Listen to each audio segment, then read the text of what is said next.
Let's learn normal vowel sound. First, soft gurgling sound occur every 5 to 50 seconds. இது எதை indicate பண்ணுதுன்னா normal vowel மூமெண்ட்ஸை indicate பண்ணுது.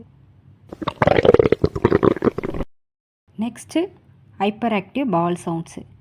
இது high pitched sounds after eating, early bowel obstruction, gastroenteritis, diarrhoea இதெல்லாம் பார்க்கலாம். Hypo active vowel sounds. இது வந்து லெஸ் ஃப்ரீக்வெண்ட், மோஸ்ட் காமனாக கான்ஸ்டிபேஷன், பெரிட்டோனைட்டிஸ், பேரலைட்டிக் இலியஸ் இதிலெல்லாம் பார்க்கலாம். Next hollow high pitched tinkles. இது மோஸ்ட் காமனாக ஸ்மால் பவல் அப்ஸ்ட்ரக்ஷனாக பார்க்கலாம். Last absent bowel sound. இது வந்து சவுண்டே இருக்காது. அப்டாமினல் எல்லா குவாட்ரண்ட்டில் உள்ள அப்டாமினலுமே ஆஸ்கல்டேட் பண்ணி, அதாவது 5 மினிட்ஸ்க்கு ஆஸ்கல்டேட் பண்ணி பார்த்தாலுமே எந்த சவுண்டுமே இருக்காது. இது மோஸ்ட் காமனாக சிவியர் பேரலைட்டிக் இலியஸில் பார்க்கலாம்.